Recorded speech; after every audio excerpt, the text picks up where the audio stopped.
Ya conoces el teorema de Pitágoras. Con él puedes calcular la longitud de la hipotenusa o de los catetos de cualquier triángulo rectángulo. Ahora veremos otras formas de determinar sus valores. En todo triángulo rectángulo, al lado opuesto del ángulo beta se le llama cateto opuesto. Al lado más largo se le conoce como hipotenusa y al lado restante se le conoce como cateto adyacente. Mientras que en el mismo triángulo, el lado opuesto al ángulo alfa se le conoce como cateto opuesto, el lado más largo se conoce como hipotenusa y el lado restante se conoce como cateto adyacente. Nota que aunque en un triángulo se tienen los mismos lados A, B y C, dependiendo del ángulo del que se trate, alfa o beta, serán los valores para cada cateto y para cada hipotenusa. En un triángulo rectángulo como el de la figura, se llama tangente del ángulo alfa al cociente que se obtiene de dividir el cateto opuesto al ángulo A entre el cateto adyacente y se escribe como tangente de alfa igual a A sobre B. Es importante que sepas que entre mayor sea la tangente del ángulo, mayor es el ángulo. Por ejemplo, imagina que una rampa está representada por el siguiente triángulo rectángulo con medidas 4.5 y 6 centímetros respectivamente. Para esta figura, el cateto opuesto del ángulo alfa vale 4.5 centímetros y el cateto adyacente mide 6 centímetros. Entonces, al sustituir los valores, el valor de la tangente es de 0.75. Para dos triángulos rectángulos semejantes, el valor de la tangente de ángulos correspondientes es el mismo. Por ejemplo, observa estos triángulos rectángulos, ambos son semejantes. Si calculamos la tangente del ángulo, podemos observar que es idéntica. Las funciones trigonométricas. Las funciones trigonométricas son las razones que se forman al dividir cada uno de los lados de un triángulo rectángulo. En total son 6. Si nos referimos al ángulo alfa, se le llama seno de alfa al cociente entre el cateto opuesto y la hipotenusa, coseno de alfa al cociente entre el cateto adyacente y la hipotenusa, tangente de alfa al cociente entre el cateto opuesto y el cateto adyacente, cosecante de alfa al cociente entre la hipotenusa y el cateto opuesto, secante de alfa al cociente entre la hipotenusa y el cateto adyacente, y cotangente de alfa al cociente entre el cateto adyacente y el cateto opuesto. Nota que siempre la hipotenusa es el lado más largo del triángulo, el cateto opuesto es el lado opuesto del triángulo y el lado restante es el cateto adyacente, por lo que para el ángulo beta las fórmulas serían estas.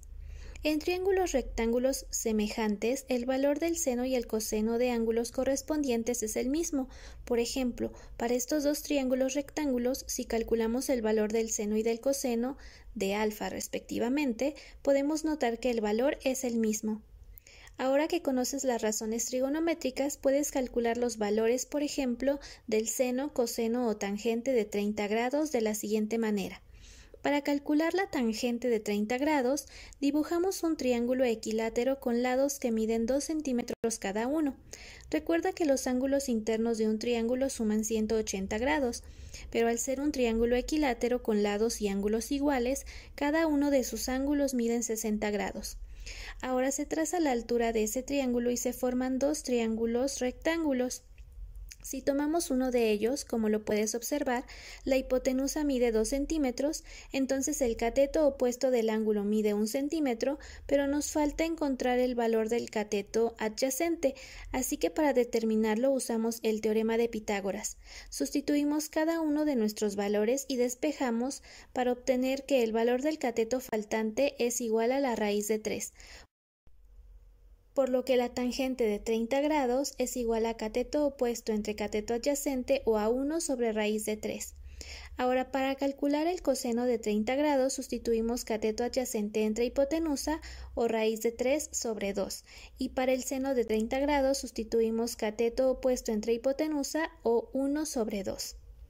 Ahora, para calcular el seno, coseno o tangente de 60 grados en un triángulo rectángulo, nuevamente dibujamos un triángulo equilátero con lados que miden 2 centímetros cada uno.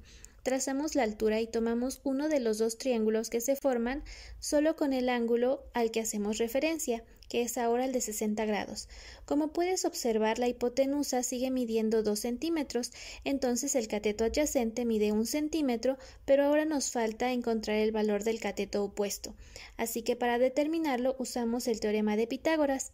Sustituimos cada uno de nuestros valores y despejamos para obtener que el valor del cateto faltante es raíz de 3, por lo que la tangente de 60 grados es cateto opuesto entre cateto adyacente o raíz de 3 entre 1, lo que nos da raíz de 3. El coseno de 60 grados es cateto adyacente entre hipotenusa o 1 sobre 2 y el seno de 60 grados es cateto opuesto entre hipotenusa o raíz de 3 sobre 2. Finalmente, para determinar el seno, coseno o tangente de un ángulo de 45 grados, vamos a dibujar primero un cuadrado con lados que miden 1 centímetro cada uno.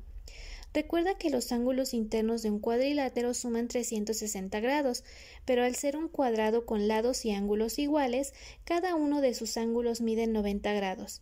Ahora se traza una diagonal, por lo que se formarán dos triángulos rectángulos. Si tomamos uno de ellos, como lo puedes observar, el cateto opuesto y el cateto adyacente miden 1 centímetro cada uno, pero nos falta el valor de la hipotenusa, que es raíz de 2. Por lo que la tangente de 45 grados es igual a cateto opuesto entre cateto adyacente o a 1 sobre 1. Para calcular el coseno de 45 grados sustituimos cateto adyacente entre hipotenusa o 1 sobre raíz de 2 y para el seno de 45 grados sustituimos cateto opuesto entre hipotenusa que es 1 sobre 2.